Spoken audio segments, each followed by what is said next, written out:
चाहे प्राण चले जाएं, चाहे जितना कष्ट दिया जाए, हम अपनी निष्ठा से ना हटे। प्रकृति जनित कष्ट, विकार जनित कष्ट, मन जनित कष्ट, दैवी आपदा जनित कष्ट, बहुत प्रकार के कष्ट हैं। जो धर्म को कष्ट सहकर धारण करता है वही वास्तविक धर्मात्मा है। इसीलिए धर्मात्माओं के बहुत टोलियां नहीं होती हैं। कोई विरला जो प्राण समर्पित किए हुए हर कष्ट को सहता हुआ धर्म का पालन करता है, वही महापुरुष होता है। वही निष्ठावान जगत मंगल करने की सामर्थ्य रखता है। सच्ची मानिए, महापुरुषों ने अपार कष्ट सहा है। जब उनके पावन चरित्रों को पढ़ो तो अपनी भक्ति का जो भाव है वो बहुत ही लघु और सारहीन लगता है कि हमारे में कहां भजन है, वो कहां है वो निष्ठा हमारे अंदर। प्राणों को पुष्प की तरह न्यौछावर कर दिया अपने धर्म पालन के लिए, अपनी उपासना के लिए, अपनी निष्ठा के लिए प्राणों की आहुति दे दी और आह नहीं किया और जय ही मनाया। आपकी जय हो हे प्रभु, आपका ये जो विधान है ये मुझे परम मंगल सुखदायी है। मतलब दिमाग कहा नहीं करता। जब महापुरुषों के चरित्रों का अवगाहन करो तो रोने की सिवा और कोई रास्ता नहीं दिखाई देता। क्यों हो ऐसे महान कष्टों को गले लगाकर मुस्कुराते हुए प्राणों की आहुतियां दे दी केवल धर्म के लिए। इतिहास भरा हुआ है ऐसे महापुरुषों से। हम उपासना के मार्ग में चलते हैं, थोड़ा भी कष्ट नहीं सह सकते। प्राकृतिक दैवी आपदा इनकी बात नहीं कर रहा, केवल इंद्रियों की विलासता। रसेंद्री अच्छे अच्छे पदार्थ पाना चाहती, जनेन्द्री शरीर भोग करना चाहती, श्रवणेन्द्री मनोरंजन सुनना चाहती, एक एक इंद्री प्रकृति के सुखों को भोगना चाहती। जहां नाम मात्र केवल है, सुख नहीं है। लाख प्रवचन करे, लाख प्रवचन सुने, इंद्रियां और मन अपनी ही दशा में रहती। सोचो उन महापुरुषों को जिन्होंने, ये तो बहुत छोटी बात है सहना, भीषण यातनाएं दी गई उनके शरीर में कि आप अपने धर्म को छोड़ दीजिए। यातनाओं को हंसते हुए स्वीकार कर लिया। चित्त व्यथित हो जाता है कि प्रभु आपका विधान केवल महापुरुष ही सह सकते हैं, वही समझ सकते हैं, नहीं तो प्रश्नवाचक चिन्ह खड़ा हो जाएगा। आप कहां थे जब ऐसा हो रहा था? तो आप कहां थे?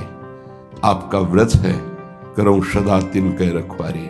महिमा सुनी है, सीम की चाप सके को ताशु, बड़ रखवार रमापति। फिर ऐसा, पर वो प्रश्नवाचक चिन्ह शरणागति अधूरी कच्ची होने के कारण होती है। उन महापुरुषों का अपना अस्तित्व ही नहीं रह जाता है, केवल स्वयं भगवान ही बैठे होते हैं। तब ये स्थिति, उपासक सुख दुख को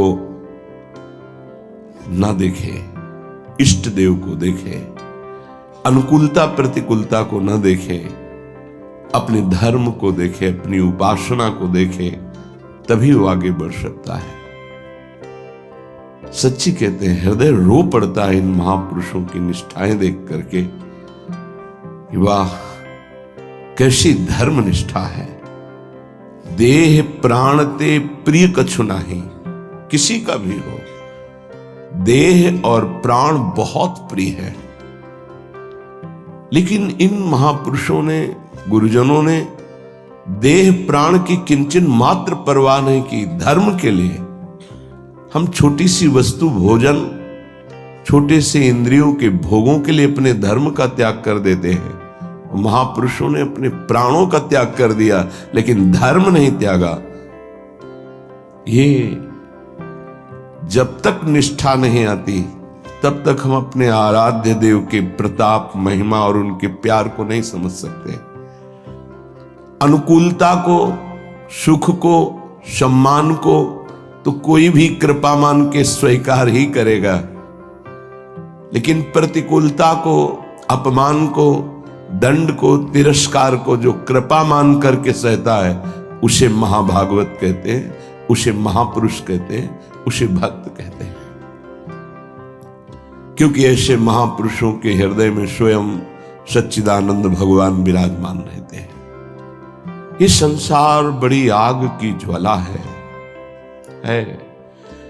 आपको इसलिए नहीं दिखाई दे रहा, आपका चश्मा ठीक नहीं है, नेत्र ठीक नहीं। नाम जप कीजिए, निरंतर नाम जप कीजिए, फिर देखिए कैसा लगता है आपको ये संसार।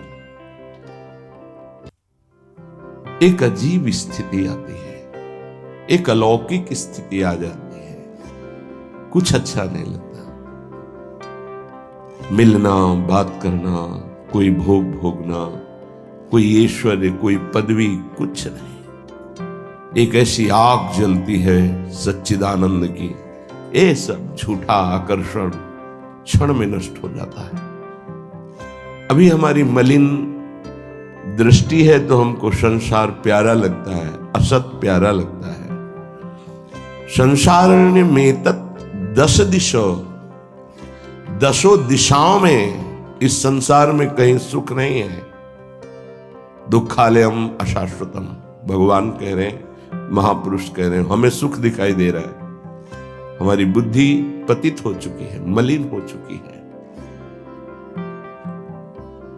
ये दावानल संसार, जंगल में जो आग लगती है उसे दावानल कहते हैं। ये भड़क रही है, मैं भी उसकी लपेटों में आ रहा हूं। श्रीपाद कह रहे हैं, क्या कर सकता हूं, असमर्थ हूं। ये हृदय की बात है। हा वृंदारण्य काम क्रोध लोभाद्यति बल बहल व्याल संकीर्ण में तत्। एक काम क्रोध लोभ आदि अनेक बलवान सर्प हैं जो अपनी कुंडली में फंसा करके डस लेते हैं और उनका विष चढ़ जाता है। कुछ तो ऐसे लील ही जाते हैं, अजगर आदि। तो लील जाने का मतलब पूरा जीवन निकल गया काम चेष्टा करते हुए, समझ ही नहीं पाए। पूरा जीवन निकल गया लोभ धन की प्राप्ति के लिए, समझ ही नहीं पाए। सुखी वही है जिसने भगवान नाम का निरंतर स्मरण प्रारंभ कर दिया। वो सुखी, वो बेचारा। तुम्हें लगता है वो सुखी, बेचारा है। थोड़ी देर अगर उसके मन में अपने मन को मिला के देखो तो पता चलेगा उसका मन कितना जल रहा है, कितना दुखी है, कितना वासनाओं से गंदा हो चुका है। और शरीर छूटेगा तो बैंक बैलेंस यही रहेगा, वो गंदगी ढो के अगले जन्म में भोगेगा जाके। हाँ, माने ये असमर्थता का सूचक है। हाँ वृंदारण्य किम कुर्मः, मैं क्या करूं, कुत्र यामो, कहां जाऊं, आपकी शरण ले लिया हूं। ये काम क्रोध लोभ आदि ये हिंसक पशुओं की तरह हम पर टूट पड़े हैं। या ब्याल, वहल ब्याल संकीर्ण में तत्, इन्होंने हमें फंसा लिया है। देखो महापुरुष ये निर्विकार हैं, ये हमारी स्थिति को भांप कर बोल रहे हैं। ऐसा ये काम क्रोध लोभ आदि ये ब्याल सर्प की तरह मुझे अपने में बांध लिया है। जब सर्प बांधता है तो प्रतिपल वो अपने पाश से कसता जाता है, उसकी हड्डियां चूर चूर होती जाती है, फिर वो उसे निगल जाता है। ऐसे ही काम क्रोध लोभ मोह मद मत्सर ये ब्याल की भांति हमको फंसा चुके हैं। हम असमर्थ हो चुके हैं, और हमको डस लिया है, इसलिए जहर चढ़ गया है, मेरे को कोई झुका नहीं सकता, मैं धनी हूं। ऐसे न जाने कितने जहर की तरंगें उठ रही। कहां जाऊं, क्या करूं? हे हरि, हे हरि, हे वृंदावन धाम, आपके सिवा मुझे कोई शरण में स्वीकार नहीं कर सकता। पक्का कोई स्वीकार नहीं। सब स्वार्थ के वशीभूत हैं, सब असमर्थ हैं। कौन मेरी रक्षा कर सकता है? क्योंकि अगर किसी को पुकारूं कि मेरी काम से रक्षा कर दो तो खुद काम से पीड़ित है। किसी को कहो कि मुझे क्रोध और मद से हटा दो, बचा लो, तो इस संसार में कोई नहीं बचा सकता। दो ही हैं बचाने वाले, हरि या हरि के प्रेमी जन, दूसरा कोई नहीं। तुम तुम्हार सेवक असुरारी, स्वार्थ रहित जग जुग उपकारी। जुग माने दो। स्वार्थ रहित अगर कोई उपकार कर सकता है, मुझे बचा सकता है, तो भगवत प्रेमी महात्मा या स्वयं श्री भगवान। इसलिए हा हरि, हा हरि, यामो हरि हरि शरणम स्वस्य पश्यामि नान्यत्। मैं देख रहा हूं कि मुझे कोई स्वीकार नहीं कर सकता। अच्छे सद्गुण और स्वार्थ की पूर्ति होती हो तो सब हाथ मिला लेंगे, लेकिन जब दुर्गुण अपने ऊपर शासन कर रहा हो और किसी की स्वार्थ की पूर्ति हमसे न हो तो हमसे कोई बात नहीं करेगा, कोई नहीं बात करेगा।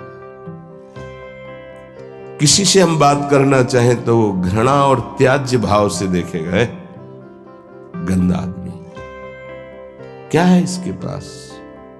लेकिन ऐसे को भी अगर कोई गले लगाता है तो दो, एक भगवत प्रेमी महात्मा और एक भगवान, दूसरा कोई नहीं। भगवत प्रेमी महात्मा और भगवान कहने को दो हैं, वो एक ही है।